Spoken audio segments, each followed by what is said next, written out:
प्यारे बच्चों, आज हम एक नई मात्रा सीखेंगे। हम सीखेंगे अंग की मात्रा। यहाँ पर आप सिरोरेखा पर एक बिंदी देख रहे हैं ना, इसी को बोलते हैं अंग की मात्रा। हम अंग कुछ इस तरह से लिखते हैं, अंग से अंगूर। शिरोरेखा इस लेटी हुई लाइन को बोलते हैं, इसके ऊपर जो बिंदी है उसे हम अंग की मात्रा बोलेंगे। अंग की मात्रा को अनुस्वार कहते हैं।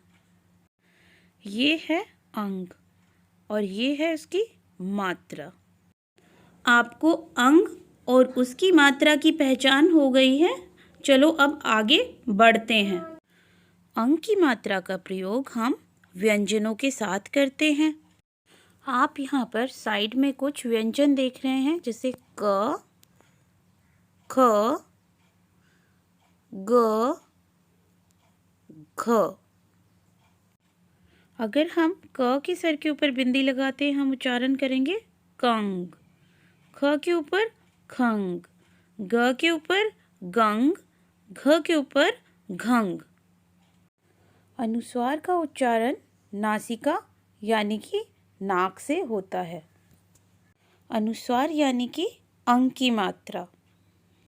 जिन शब्दों में हमें अंग की मात्रा अनुस्वार दिखाई देगा, हम वहाँ पर नासिका का प्रयोग करेंगे। नासिका यानी कि नाक से ही उच्चारण करेंगे।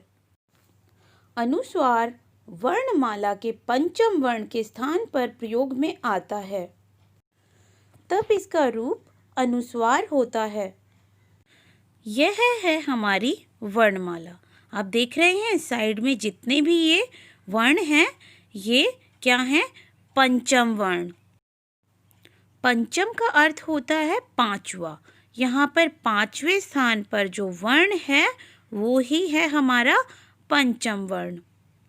यहाँ पर हम पढ़कर देखते हैं क, ख, ग, घ, अंगा। अंगा हमारा पंचम वर्ण है। आगे पढ़ते हैं च, छ, ज, झ, इया।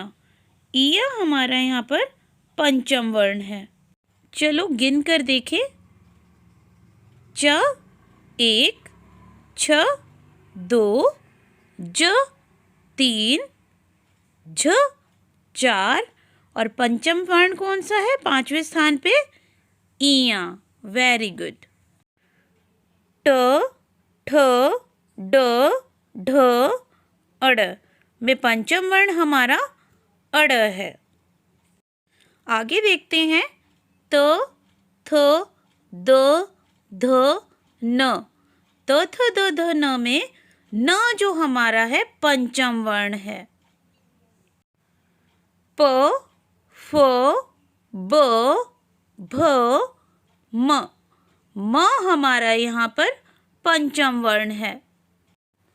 चलो अब पंचम वर्ण का प्रयोग सीखते हैं ध्यान से। अब हम पंचम वर्ण का ध्यान से अभ्यास करेंगे।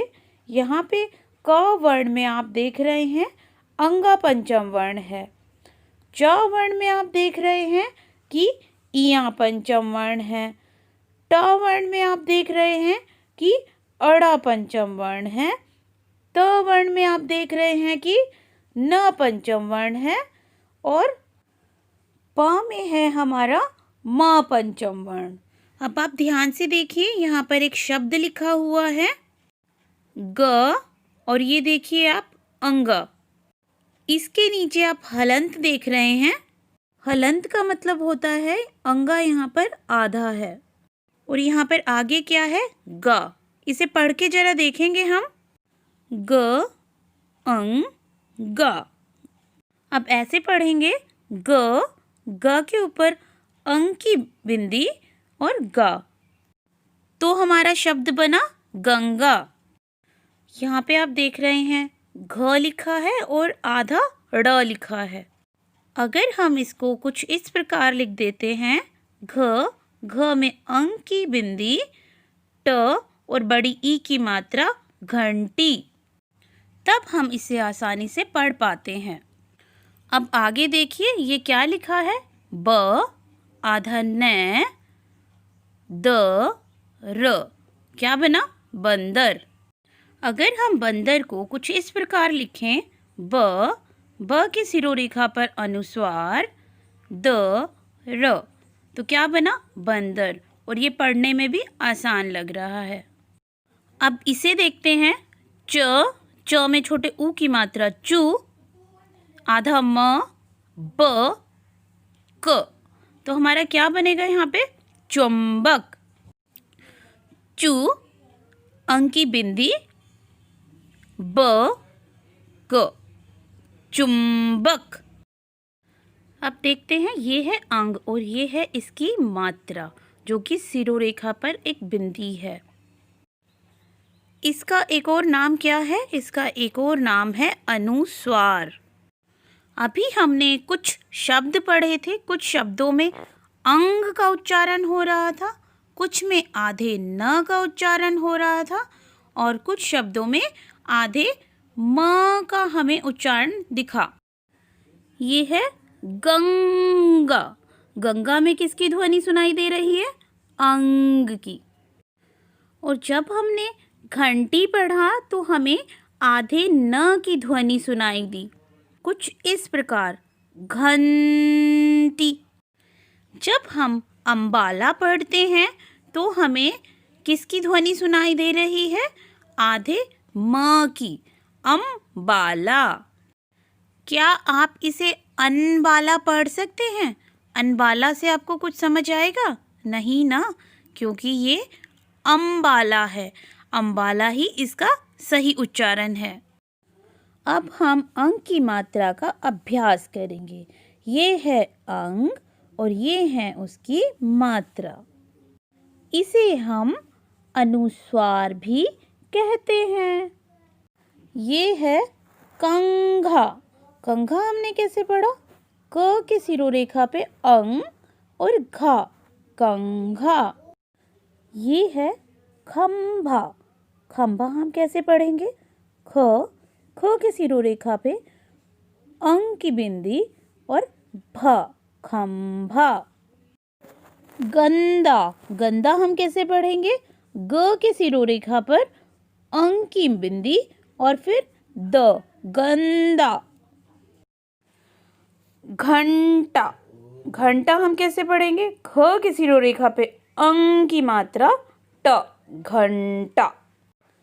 कंघा में हमें अंग की ध्वनि सुनाई दे रही है। खंबा में आधे मैं की ध्वनि आई, गंदा में आधे न की ध्वनि आई और घंटा में हमें अंग की ध्वनि सुनाई दे रही है। चंपक। चंपक में हमें किसकी ध्वनि सुनाई दे रही है? म की ध्वनि, आधे म की ध्वनि। छ के सिरोरेखा पे अन की मात्रा द, तो क्या बना यहाँ पे? छंद। छंद में हमें किसकी ध्वनि सुनाई दे रही है? आधे न की ध्वनि, छंद। ज के सर पे अंग की बिंदी और ग, क्या पढ़ेंगे हम इसे? जंग।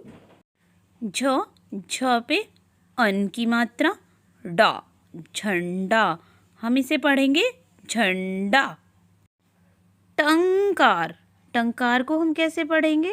ट के सर पे अंग की बिंदी और कार, क्या बनेगा हमारा?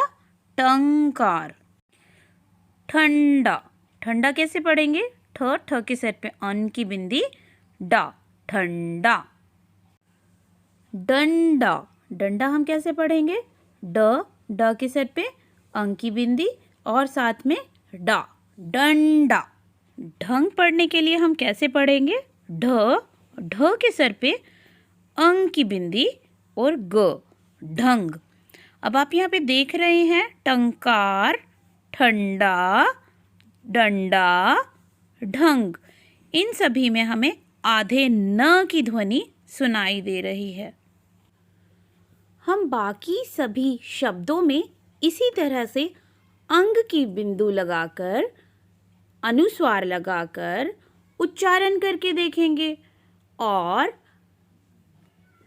रूल में दिए गए सभी शब्दों को, पंचम वर्णों को ध्यान से समझेंगे और उन्हीं का हम अभ्यास करेंगे तो हमें अंक की मात्रा बहुत आसानी से समझ आ जाएगी।